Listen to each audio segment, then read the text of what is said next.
Ako nga pala si Keith, ang unika iha ng aking nanay Felesa. Ako ay 20 taong gulang, nakatira sa bayan ng Tondo. Pinanganak akong lalaki, ngunit may pusong babae. Bunso ako sa 3 magkakapatid at hindi iyon tanggap ng aking mga kuya, lalong-lalo na ng aking ama. Nay, bakit ang dilim na ulo ni tatay pagdating sa akin? Ay naku anak, ba't mo naman naitanong yan? Sigurado ako kahit ganun ang tatay mo mahal na mahal ka nun. Eh, hindi naman siya mapanikit kina kuya, Nay. Ba't pagdating sa akin? Tama nga niya pagtatanong anak, bilisan na lang natin maglaba. Baka mas lalo tayo mapagalitan ng iyong ama kapag dumating siya sa bahay. Wala tayo. Eh, ganun din naman yung nangyari, Nay. Pagdating tayo sa bahay. Hindi ko maintindihan kung bakit ang layo ng loob sa akin ng aking mga kapatid. Isang umaga habang natutulog ako. Kate, ano ba? Kanina pa kita tinatawag. Wala ka na ginagawa dito sa bahay kundi matulog. Tumulong ka naman. Palabas na, kuya! Ayaw mo lumabas, ha? Palabas na nga eh! Tumulong ka dito. Lumabas ka.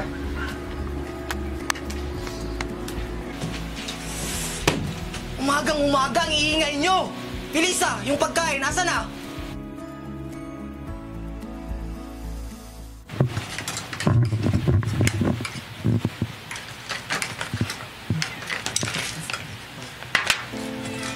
Tumahimik ka nga! Yan, kuya. Turuan mo ng leksyon ng baklang yan. Ano ba kayo?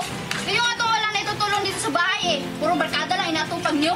Mabuti pa, tuminom ka na! Yan ang hirap sa'yo, Pilisa. Na bakla na ngayong anak mo, wala pang natutulong sa bahay, abay pinagtatanggol mo pa? Maghinay-hinay ka naman sa pinagsasabi mo, Damian. Baka nakalimutan mo, hindi bingisikit. Kahit nanay, mas mabuti nga yan sa kanya para matauhan at tuminaw naman ang kabaklaan. Alam mo ba, Nay? Nang dahil dyan sa anak mong bakla, pinagtatawanan ako ng mga barkada ko. Nay naman, nakakahiya. At isa pa, ano bang problema mo sa mga anak mo hilig magbarkada? Eh, mabuti nga tandaan isang tunay na pagkalalaking kita. Hindi ka tulad ng isa mong anak na bakla. Damian, anak mo rin siya? Wala, ako ang anak na bakla.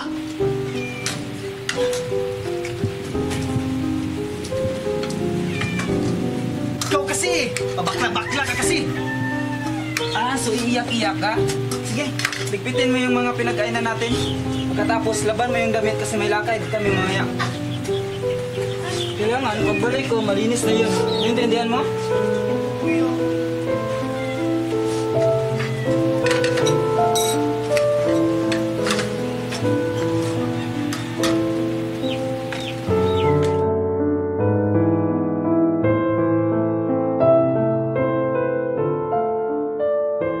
Isang araw sa eskwelahan, nagkayayaan kaming magbarkada na mag-bar hopping kasama ang mga kaklase namin.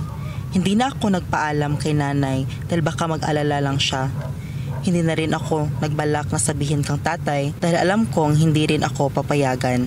At hindi rin ako hahanapin tsaka wala rin namang pakialam silang kuya sa akin. Uy, Kate, shot! Sorry pero hindi ako sumasyat eh. Sige na, Kate, meron naman to. Isa lang ha. Hindi pwedeng isa lang, hindi ka lalasin yan. Shot more!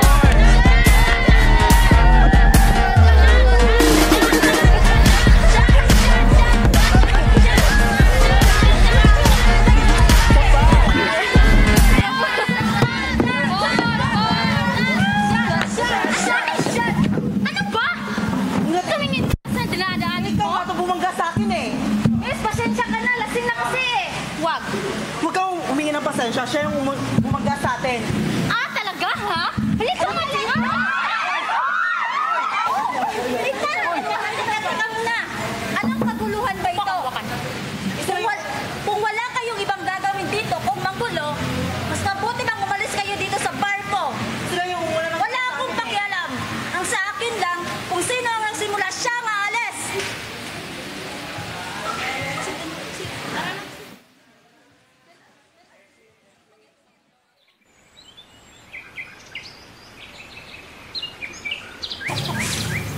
Uy, George! Ano ba ginawa ninyo kagabi sa bar? Bakit? Anong ginagawa ng baklang yun? Naku, nagkipag-away na doon sa bar kagabi.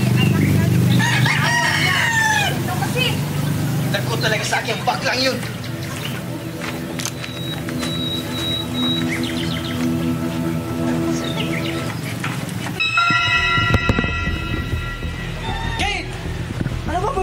kuya? Alam mo bang pinagchismisan ka dito sa lugar natin? Ano na naman kagagawa ng ginawa mo, Kit? Yung salot nung anak tay, mayroon daw ginawang kalukuhan nung isang gabi sa bar. Ano na naman ginawa mo? Ha? Aray, tayo nasasaktan ako. Aba, sumasagot ka na! Wow, tama na yan! Yan! Nasaktan yung bata! Pagsama kayo, mga salot! Pasensya mo na yung amo mo, Kit. Marahil pagod na pagod lamang iyon. Nay, ba't kaya ganyan si tatay sa akin? Anak din niya naman ako, di ba? Pasensyahan mo na ang tatay mo, anak.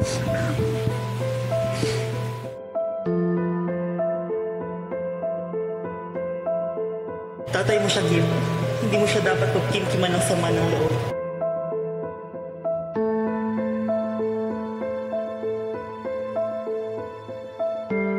Nandito ako ngayon sa tambayan naming mga magkaibigan. Kasama ko sila Maribeth, Juliet at Marco. Uminom kami, syempre sa kanila ko lang naman nilalabas ang mga sama ng loob ko. Ngunit biglang... Ako na agad. Kakahawa ko na naman ng baso, baka iba naman yung hawakan. Alam, di naman nadating ah! Sana Kit, oh! Kit, Kuya? Kit, naglalakla ka na naman? Tapos ano? Gagawa ka ng kanila nito? Ha? Tama na po, kuya! Huwag kayo mangialam dito, ha? Kuya, ano ba? Bakit? Sino ba pinagmamalang mo dito? Ito? Itong lalaki mo? Umalik ka na daw! Ano masakit sa'yo? Marco? Marco, okay ka lang ba?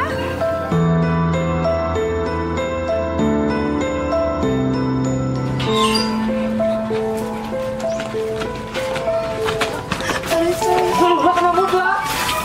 Ano ba yan, Damian? Tama na ang nangyayari! Yung anak kong bakla, binangga ako! Damian naman, sa simpleng banggalan! Sinasaktan mo na agad yung bata?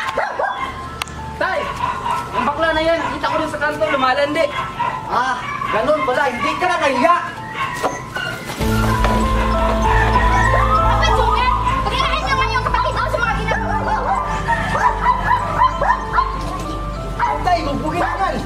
Wala naman! Hindi ka na kahiya na kasi!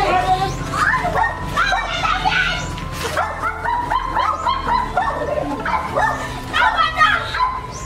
Ah, walang kwenta! Bakla kasi! Nakakahiya! Mahiya? Ako ba dapat ang mahiya, kuya? Nung kailangan mo pagbayad sa eskwela, sinong bayad sa'yo? Di ba ako, kuya? Ako! Aba, nanunumbat ka na ngayon! Pagpapasalamat ang hinihingi ko lang sa'yo, kuya! Eh, ikaw, Kuya Jomer, alam ko na ikaw nagnako ng mga ipon ko. Ni isang salita, wala kang narinig sa akin, wala! Tangan mo na ako ngayon? Hindi ako nagbibitaw, kuya! Nagsasabi nga ako ng totoo! Eh, ikaw, Tay. Anak mo din naman ako, Tay. Hindi konting pagmamahal, hindi ko naramdaman sa'yo. Hindi mo ba ako mahal, Tay? Hindi mo lang tatanggap ng bakla ako. Tumahimik ka! Wala kang karapatang questionin ako! Dahil anak lang kita! Simula ngayon, hindi ko na gusto makita ang pagmumukha mo! Lumayas ka! Lumayas ka sa mamahay ko! Lumayas ka! Nay! Hayaan mo siya, Nay! Huwag mo siyang hayaan mo siya! Lumayas nga ako, gaya ng sabi ni tatay. Wala na yata akong lugar sa puso niya. Simula sa gabing iyon, ang dami kong pinagdaanan. Naranasan kong mga lakal at matulog sa tabi ng kalsada. Hanggang nakakita ako ng bagong pag-asa dahil sa taong tumulong sa akin. Nakitaan nila ako ng talento sa pag-makeup. Hanggang sa nakapagpatayo ako ng sarili kong kumpanya.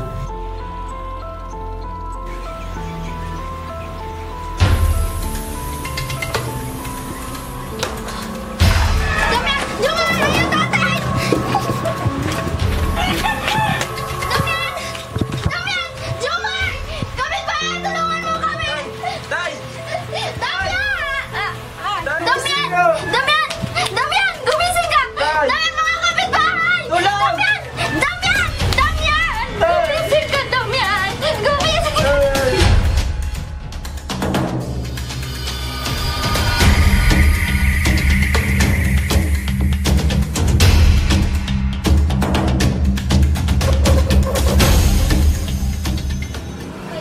Ma'am, kumusta ang kalagayan niya? Kinalulungkot ko pero hindi na maganda ang kalagayan niya. Ito yung reseta, bilhin niyo sa labas. Sige po, ma'am. Maraming salamat. Jomar, anak. Saan tayo kukuha ng pera? Nay, hihingi na lang tayo ng tulong kay Kit. Tatawagan ko muna siya.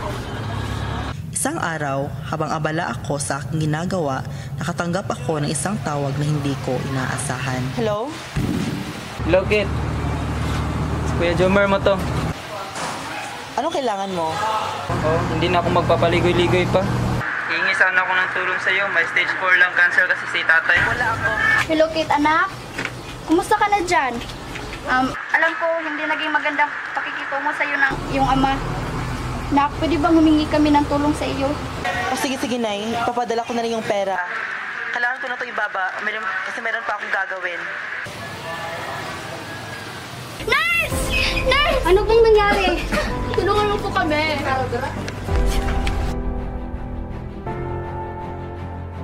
Time of death, 1 o'clock. Kinalulungkot ko po, ma'am. Hindi! Dami yan! Dami yan naman eh! Kinabukasan, tumawag si Kuya sa akin at sinabing wala na daw ang aking itay. Hello? Hello, Kit. Wala na si tatay. Ano? Si tatay? Sige. Pupunta na ako.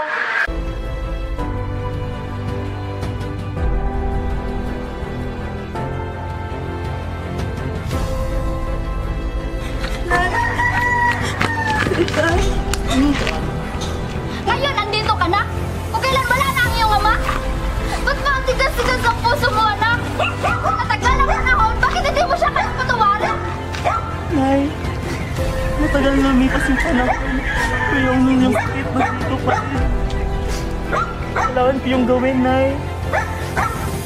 Patawarin mo ako, anak. Hindi ko sinasadya.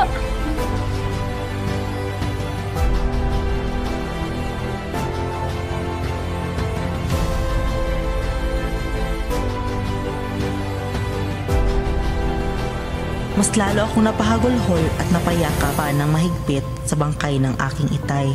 Nagtagal ng ilang araw ang lamay ng aking itay.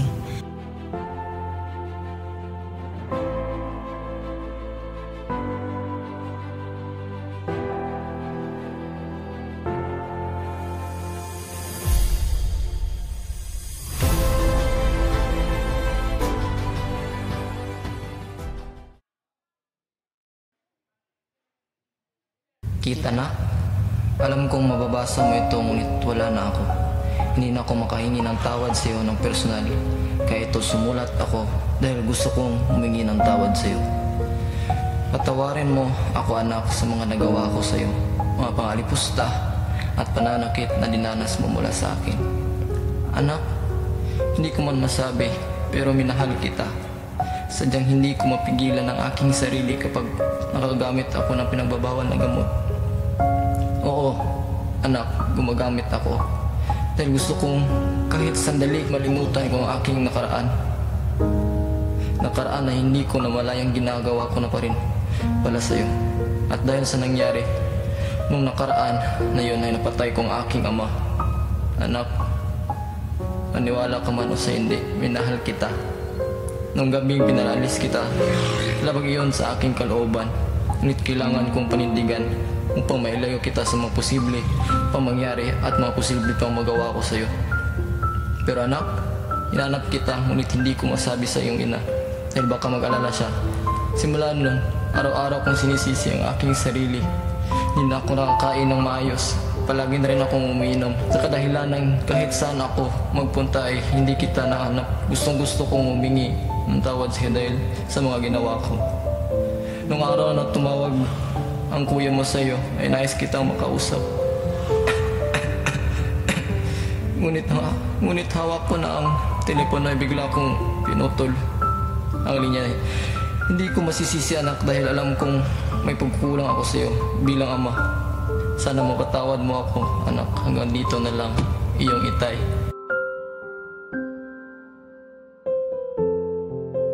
Masakit mang mawala ng minamahal sa buhay, ngunit kontento na ako sa kung anong meron ako ngayon.